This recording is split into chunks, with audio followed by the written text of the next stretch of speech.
Okay, very very good evening बेटा। ये कोई टेक्निकल वीडियो नहीं है बेटा, जनरल मोटिवेशनल वीडियो है जिसमें मैं कुछ इंपॉर्टेंट पॉइंट्स डिस्कस करूँगा। सबसे पहले बेटा डिसिप्लिन।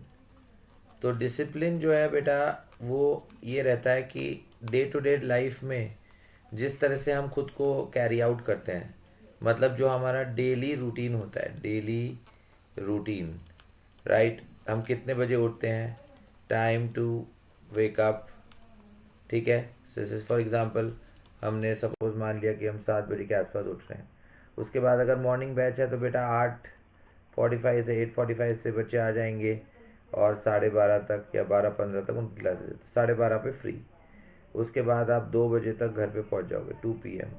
तो उसके बाद आप किस तरह से यूटिलाइज़ करते हो, क्योंकि उसके बाद भी आपके पास 7 to 8 आवर्स का टाइम है जो कि आप सेल्फ स्टडी के लिए यूज़ करना चाहते हो, मतलब यूज़ करने के लिए है आइडियली। लेकिन बहुत सारे बच्चे हो सकता है उसमें टाइम पास करें, या हो सकता है सो जाएं, या हो सकता है कुछ ऐसा काम करें जो मतलब फ्रूटफुल नहीं है। तो वहीं पे डिसिप्लिन काम आता है। सेल्फ मोटिवेशन, मतलब बोल सकते हैं सेल्फ मोटिवेशन। खुद को जब आप, कोई आपको देख नहीं रहा है, कोई आपको वॉच नहीं कर रहा है, कोई पेरेंट नहीं है, कोई टीचर नहीं है, उसके बावजूद भी आप खुद को मोटिवेट करो पढ़ने के लिए। दूसरा, अटेंडेंस इन क्लास। क्लास में रेगुलरली आना वो भी बहुत ज़रूरी है। बहुत सारे बच्चे 2 दिन आएंगे फिर एक दिन नहीं आएंगे, 2 दिन आएंगे एक दिन नहीं आएंगे। तो minimum 85%, 85 to 90% attendance is required, ज़रूरी है, ताकि आपके लिए एक अच्छा, मतलब अच्छे से आपको सिलेबस समझ में आए। तीसरा, डाउट्स। डाउट्स का भी बहुत इंपॉर्टेंस रहता है बेटा। डाउट्स, बहुत सारे बच्चे लेज़ी हो जाते हैं, वो डाउट्स पूछने के लिए सोचते हैं कि बार बार कौन जाए।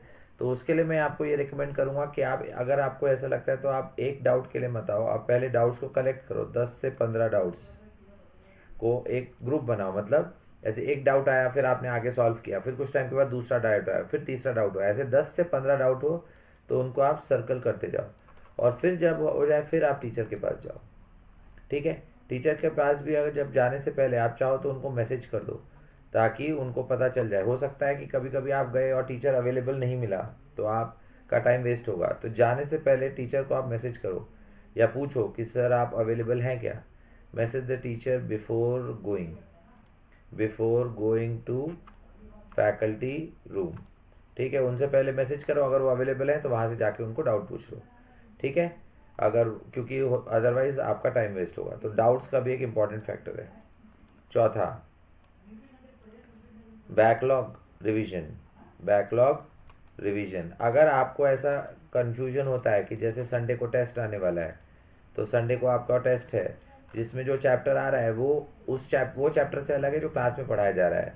तो उसमें आप 3-4 डेज पहले, माने थर्सडे से, आप चाहो थर्सडे या फ्राइडे से आप चाहो तो बैकलॉग का रिवाइज करना चालू कर दो। जो भी चैप्टर आ रहा है उसके रिवीजन स्टार्ट कर दो, ठीक है। तो उसमें 2 तरीके हैं, या तो आप पहले की रिकॉर्डिंग देख सकते हो, watch recording of that chapter earlier, online उसको रिकॉर्डिंग देखो, या फिर आप टीचर को 1-on-1 सेशन के लिए बोलो। जैसे मैं तो अपने बच्चों, क्लास के बच्चों को बोलता हूँ कि आप 1-to-1 आके डाउट क्लास में आप कॉन्सेप्ट क्लियर कर सकते हो। तो 1-to-1 डाउट क्लास में आइए, और आपका जो भी टॉपिक वीक है या जो भी कॉन्सेप्ट चाहिए तो उस कॉन्सेप्ट को रिवाइज कर लो।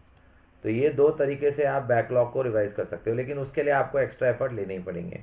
जो संडे को टेस्ट होने वाला है उससे 3-4 दिन पहले आप रिवीजन स्टार्ट कर दो, तो उस तरह से कर सकते हैं, राइट। बाकी अटेंडेंस, डाउट्स और डिसिप्लिन। और हाँ, पांचवा पॉइंट, रेगुलर होमवर्क। हाँ, वो तो खैर है ही। तो जो मैंने यहाँ पे लिखा था सेल्फ स्टडी 7 to 8 आवर्स, तो उसके लिए रेगुलर होमवर्क काम आएगा, जिसमें मॉड्यूल आ, आ जाता है। मॉड्यूल सबसे पहले, उसके बाद डीपीपी, और फिर लास्ट में पीवाईक्यूज लगा सकते हो मॉड्यूल के। पीवाईक्यूज पहले नहीं लगाने क्योंकि पीवाईक्यूज हार्ड रहते हैं। पहले मॉड्यूल की बेसिक एक्सरसाइजेस करो, जैसे प्रारंभ हो गया, प्रबल हो गया, वो सब ट्राई करो, और फिर पीवाईक्यूज लास्ट में, ठीक है। उससे आपको धीरे धीरे कॉन्फिडेंस बिल्ड होगा, ठीक है। थैंक यू बेटा। कोई भी डाउट हो प्लीज़ कमेंट करके पूछिए, okay. And like and subscribe also. Thank you.